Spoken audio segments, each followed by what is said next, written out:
tous, c'est Isabelle, bienvenue sur ma chaîne. On se retrouve pour un point livresque des derniers livres que j'ai lus durant ces 15 derniers jours. On va commencer tout de suite par le livre d'Antoine Renan, Fermez les yeux. C'est paru chez Robert Laffont dans leur collection La Bête Noire. C'est un livre qui est sorti déjà depuis un petit moment et j'avais vraiment envie de le lire. Et puis du coup, confinement oblige, tout ça est passé et j'ai décidé enfin de m'y mettre. On est ici avec Dominique Tassi. Dominique Tassi est adjudant de gendarmerie. Il a une femme, 2 enfants, une belle vie, sauf qu'un jour, il va boire un petit peu plus que ce qui est autorisé et il va prendre sa voiture avec sa fille et forcément, à un moment, il va fermer les yeux, d'où le titre du livre, et en fermant les yeux, il va avoir un accident et sa fille va mourir. Et il va donc être hanté par la perte de cette petite fille. On va ensuite le retrouver sur une enquête qui touche aussi une autre petite fille. Cette petite fille va disparaître dans un village et on va accuser un jeune berger.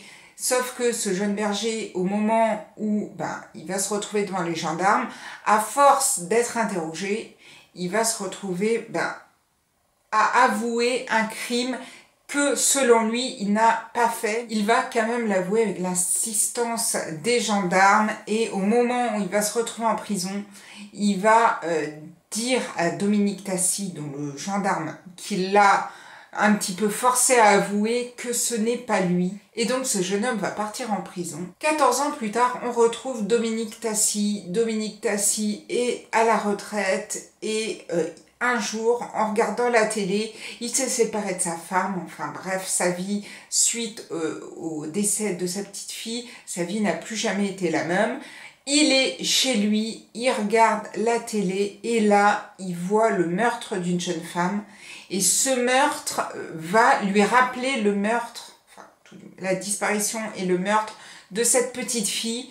Et il va se retrouver un petit peu hanté en se disant « Et si je m'étais trompée, et si c'était pas ce gamin qui avait tué la petite il y a 14 ans ?» Bref, on est donc sur cette enquête. Dominique Tassi, qui lui ne veut plus vraiment rien faire parce qu'il est à la retraite, qui va essayer un peu de démêler le vrai du faux. On est aussi avec Nathan Ray. Nathan Ray, c'est un auteur de polar, vraiment un spécialiste des tueurs en série. Il va arriver sur cette enquête et on va aussi retrouver une avocate, cette avocate qui va donc devoir défendre cet homme qui peut-être a été accusé à tort ou pas. Et donc ces 3 personnages vont essayer de démêler le vrai du faux. Personnellement, j'ai adoré ce roman. J'avais beaucoup aimé L'Empathie, qui était son premier roman, mais j'ai encore plus aimé celui-ci. J'ai eu un tout petit peu de mal sur le fait qu'il y ait beaucoup de personnages qui se rajoutent à un moment. C'est vrai que j'étais moi tellement pris dans Dominique Tassi, toute cette histoire, que après, quand Nathan Ray arrive, quand l'avocate, je ne sais plus comment elle s'appelle, arrive aussi, on est vraiment un peu embarqué dans plusieurs histoires parce que tous ces personnages ont des histoires différentes qu'ils ont vécues avant. Et on est un petit peu paumé. Il y a plein de choses qui font qu'on se dit mais c'est quoi cette histoire à la fin? Enfin, moi il y a des moments je me disais mais j'ai raté quelque chose ou pas? Non. Si vous vous posez la question à certains moments, si vous avez raté quelque chose, ne vous inquiétez pas, c'est super bien foutu comme roman. Et au final, arrivé à la fin, on comprend tout. En tout cas, moi j'ai vraiment beaucoup aimé ce roman d'Antoine Renan. Je ne peux que vous encourager de toute façon à découvrir cet auteur. C'est vraiment pour moi maintenant une valeur sûre du thriller français. N'hésitez plus. J'ai ensuite eu pour mon anniversaire le livre de Djaïli Amadou Amal, Les Impatientes. C'est paru aux éditions Emmanuel Colas. C'est une amie qui me l'a offert, je la remercie énormément parce que c'est pas du tout un livre vers lequel je me serais tournée arrivée en librairie, même si apparemment c'est un coup de cœur du libraire que j'aime beaucoup et avec qui j'ai quand même pas mal de goûts en commun.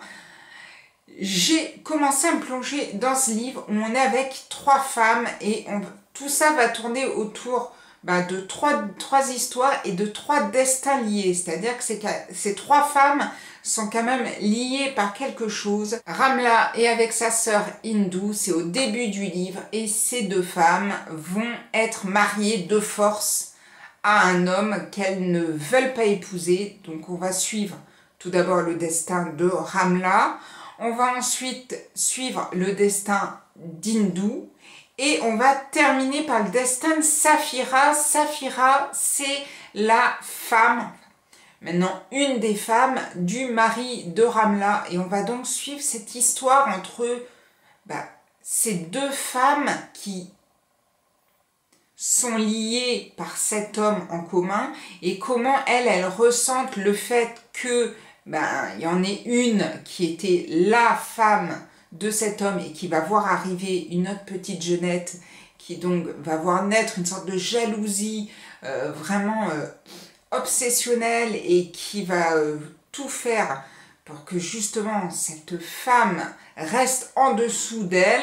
Une autre femme qui, elle, voulait être mariée à quelqu'un d'autre qui n'a rien demandé mais qui a été mariée de force à cet homme et qui doit donc subir les assauts de Saphira, et Hindu, la sœur de Ramla. Je ne sais pas si vous m'avez suivi, mais ce roman est juste sublime, superbement écrit.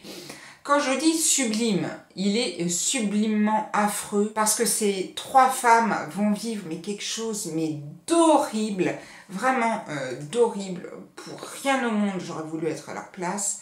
Mais c'est bien amené, c'est bien foutu, c'est bien écrit et forcément, on ne peut que se laisser prendre par cette histoire-là en sachant que, alors moi, les romans comme ça un peu africains,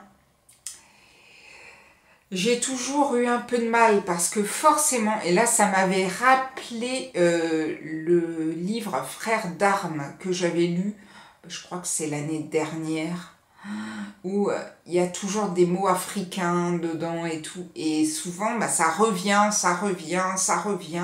et puis moi c'est pas du tout le genre de truc qui m'attire. Et dans celui-ci, on a aussi cette présence de mots africains, mais là bizarrement ça m'a moins gênée, parce que un des seuls mots africains, tout du moins un mot africain qui revient tout le temps dans ce livre, c'est Munial, et Munial c'est la patience, donc avec le titre Les Impatientes, et on rappelle ce mot Munial, la patience, j'ai vraiment trouvé ça superbe. Je crois qu'il est en lice pour le Goncourt, affaire à suivre. Moi en général c'est pas le genre de bouquin, c'est pas parce qu'ils sont en lice pour le prix Goncourt que je vais le lire, et celui-ci il met joliment tombé entre les mains et je ne peux que vous encourager à le découvrir. Après ce roman un petit peu hors de mes goûts habituels, j'ai décidé de lire Sang de Johanna Gustafsson, c'est paru aux éditions Brajlon. J'avais adoré Bloc 46. J'avais beaucoup aimé le suivant qui était Mort ou Meurt. Et j'avais vraiment hâte de retrouver les héroïnes de ces romans-là dans une nouvelle enquête qui est donc une enquête où on est en Suède, on est toujours à Falkenberg, on est dans une luxueuse demeure et on va trouver une famille, tout du moins 2 parents et une fille qui vont être sauvagement assassinés, et la famille qui a été assassinée n'est autre que la famille d'Aliénor Lindberg, qui est arrivée il y a peu comme analyste à Scotland Yard et donc qui travaille avec la profileuse Émilie Roy. On retrouve le commissaire Bergstrom, on retrouve Alexis Castells qui est l'écrivaine qui est spécialisée dans les tueurs en série. Également, d'ailleurs, on retrouve encore un peu la même thématique dans le livre d'Antoine Renan. Et on va donc partir dans cette enquête, qu'est-il arrivé à cette famille et tout.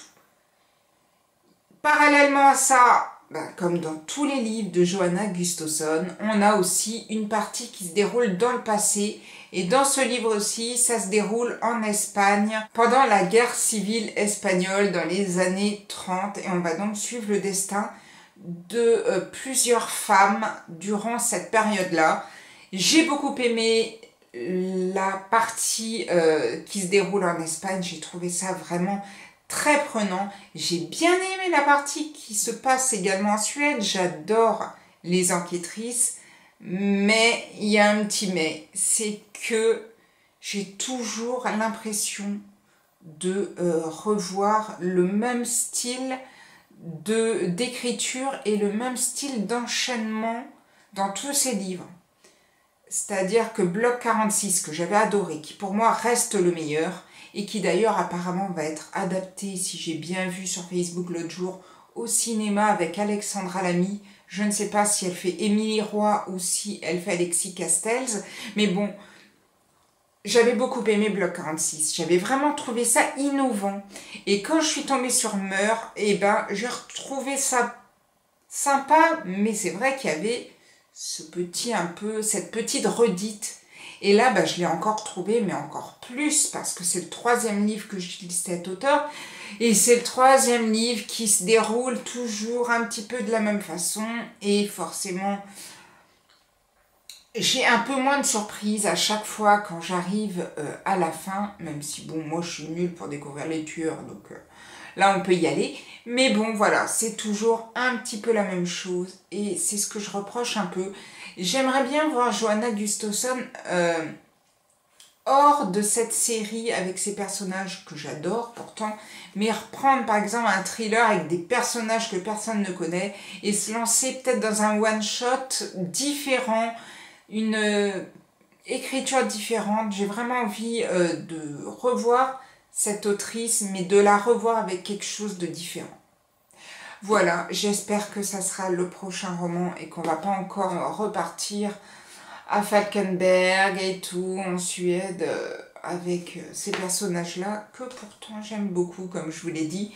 Mais bon, on en a fini avec les 3 livres que j'ai lus durant ces 15 derniers jours. J'ai entamé Betty de Tiffany McDaniel, paru aux éditions Gallmeister.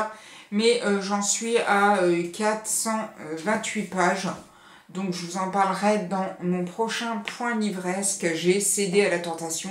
Après Gallmeister, en général, j'aime beaucoup leur sortie.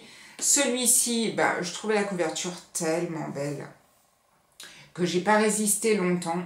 Le seul point avec Gallmeister, c'est que c'est quand même drôlement cher. Je crois que celui-ci, oui, 26,40 €. Maintenant, je dois dire que à la base, je déteste les histoires d'Indiens.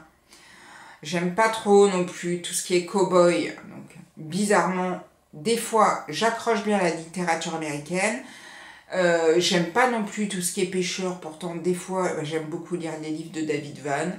Je vais pas chercher plus loin, mais c'est vrai que les cow-boys et les Indiens, c'est pas du tout mon truc. Mais alors là, pour le moment, je dois dire que je suis assez surprise. Alors, je l'avais passé à des lecteurs à la médiathèque qui, eux, m'ont dit que bon, ils avançaient, parce qu'on avance un petit peu ensemble, ils avançaient, ils trouvaient ça un peu long, mais alors moi, pas du tout. Je suis dans un moment de magie, quelque chose de fou, c'est-à-dire qu'à chaque fois que je lis une phrase, je la déguste presque tellement c'est bien écrit. En tout cas, je vous en parle dans une prochaine vidéo. Et là, donc, je vous ai présenté les 3 livres que j'ai lus. C'est pas que j'ai galéré, parce qu'au final, celui-ci, je l'ai lu en une journée. J'ai eu un peu moins le temps de lire, mais en tout cas, j'ai quand même fait 3 belles lectures, plus une 4e qui s'annonce très très bonne. J'espère que vos lectures se passent aussi bien que les miennes. Et si vous avez lu certains de ces livres, n'hésitez pas à me dire ce que vous en avez pensé. Je pense qu'il y a peut-être des personnes qui sont en train de faire une lecture commune sur Betty. Si vous êtes en train de le lire, n'hésitez pas aussi à venir me donner votre ressenti. Moi, j'en suis à 420 pages. Si vous êtes un peu au même niveau que moi, n'hésitez pas à me dire ce que vous en pensez pour le moment. Je vous souhaite en tout cas de belles choses et je vous dis à bientôt pour une prochaine vidéo. Prenez soin de vous. Ciao, ciao!